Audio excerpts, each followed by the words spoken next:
আপনাকে বিভিন্ন হসপিটাল থেকে কি বলা হয়েছিল? সার্জারি করতে হয়েছিল। আচ্ছা, সার্জারি ছাড়া ভালো হবে না।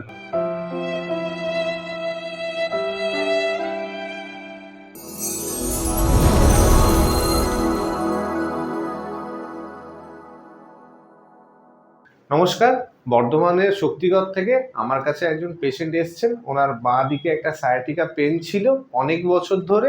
আমরা শুনে নেব ওনার সমস্যাটা কিভাবে হলো এবং কি উনি কষ্ট পেতেন।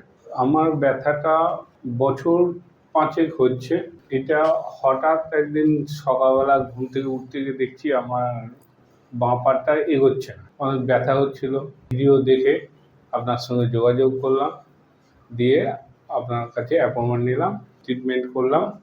এখন অনেক ভালো আছি। কি বলবো, 100 ভাগের মধ্যে 90 ভাগই ভালো।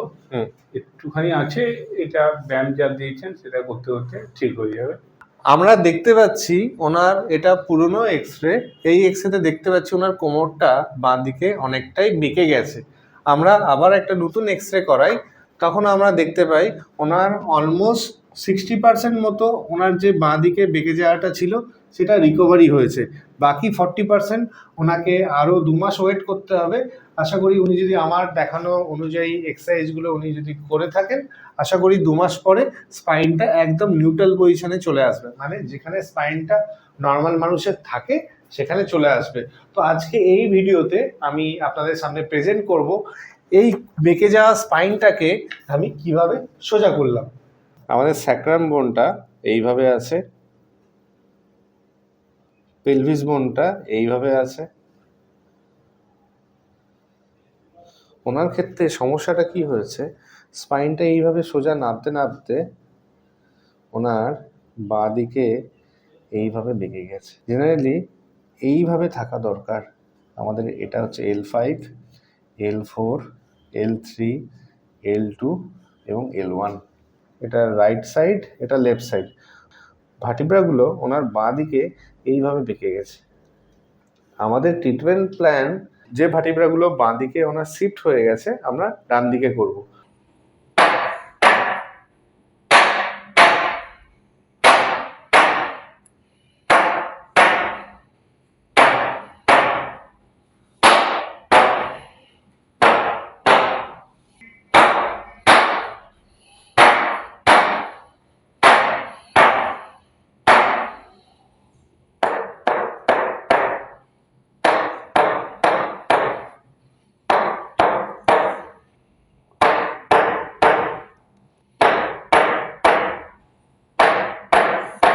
আমরা এবার ওনাকে ম্যানুয়ালি ডিরোটেট করাচ্ছি যাতে ভার্টিব্রাগুলো লেফট সাইড থেকে টুয়ার্ডস রাইট সাইডে আসে।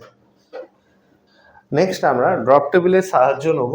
আমি যদি ড্রপ টেবিলটা এখানে প্রেস করে যদি ডাউন করি, ভার্টিব্রাগুলো আমার বাঁ দিকে আরও শিফট হবে, তাই আমি রাইট সাইডটাকে টার্গেট করব।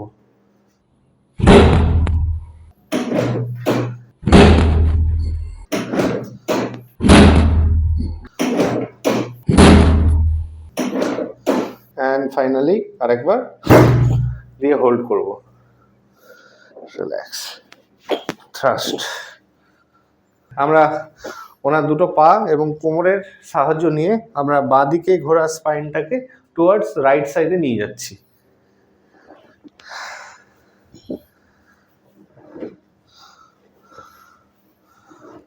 গুড। তো দেখতে পাচ্ছেন স্পাইনটা লেফট সাইডে কীভাবে শিফট হচ্ছে। ফর এক্সাম্পল আমি যদি আঙুলটা এভাবে রাখি, আঙুলটা দেখুন এদিকে যাচ্ছে।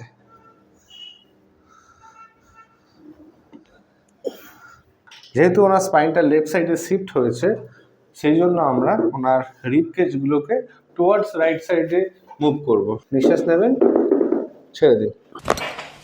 ওয়াও,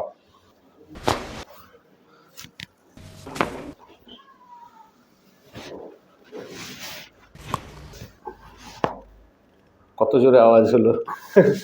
এগুলো কি আপনার খুব পেইনফুল মনে হচ্ছে? না, হালকা। আমার অনেক ভিউয়ার্সদের মনে হয় তারা ভিডিও দেখেন এবং মনে করেন যে এইগুলো করলে শরীরে খুব ব্যথা হয়ে যাবে এবং এই ট্রিটমেন্টগুলো খুবই ব্যথাদায়ক, ঘাড়টাকে কেমন করে দিচ্ছে, কোমরটাকে কেমন মুচকে দিচ্ছে। আসলে যার ব্যথা আছে উনিই বুঝতে পারবেন যে এইগুলো প্রত্যেকটা প্রসিজিওর হচ্ছে আরামদায়ক। আমরা আগেই দেখেছিলাম ওনার কোমরটা বাঁ দিকে বেঁকে গেছে, তার মানে হচ্ছে ওনার বাঁ দিকের মাংসপেশিগুলো ওনার খুবই টাইট আছে। তো আমার কাজ হচ্ছে এই টাইটনেসটাকে কমানো। তো আমি এখানে নিডল দিয়ে এই টাইটনেসটাকে কমাচ্ছি। প্রথমে পার্টটাকে আমরা স্যানিটাইজ করব। এইভাবে নিডলটাকে আমরা 10 মিনিট ছেড়ে দেবো। আমরা নিডলটাকে রিমুভ করছি।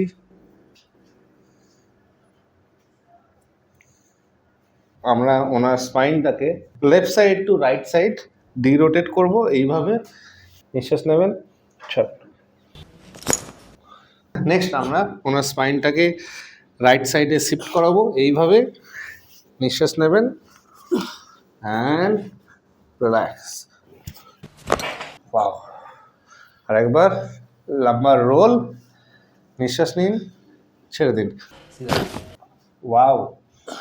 ওকে, দুটো হাতকে মাথায় দেবেন একদম শক্ত করে। হ্যাঁ, একদম ব্যাক। ওয়াও। ওকে, এখন আপনি আমার কাছে 2 মাস পরে এসছেন। আপনার আজকে কমপ্লেন ছিল যে আপনার ছোট দুটো আঙুলে ঝিনঝিন অবসবাদ হচ্ছিল বা কনকন করছিল। সেটা একটু দাঁড়িয়ে দেখুন না, ঠিক আছে না? অনেক বসুন। তো দেখতে পেলেন ওনার সামান্য একটা সমস্যা ছিল পায়ের ছোট দুটো আঙুলে, যেটা আজকে অনেকটাই রিজলভ হয়ে গেল। আশা করি উনি যদি আমার দেখানোর মতো যদি ব্যায়ামগুলো করে যান সম্পূর্ণভাবে সুস্থ থাকবেন। আপনাকে বিভিন্ন হসপিটাল থেকে কি বলা হয়েছিল? সার্জারি করতে হয়েছিল। আচ্ছা, সার্জারি ছাড়া ভালো হবে না? আচ্ছা, আজকে 2-3 মাস ট্রিটমেন্টের মধ্যে আপনি আমার কাছে থেকে মনে হচ্ছে কি সার্জারি করাতে হবে? না, সার্জারি আর করাতে হবে না। এতে আর একটু মাঝখানে হয়তো ব্যায়াম করলে অনেকটাই পুরোটাই কভার হয়ে যাবে। আশা করছি। ক্ষুদিরাম বাবু, বলুন। ভিডিওটা কি আমি ইন্টারনেটে আপলোড করতে পারি? হ্যাঁ। ওকে, তো thank you for watching this video.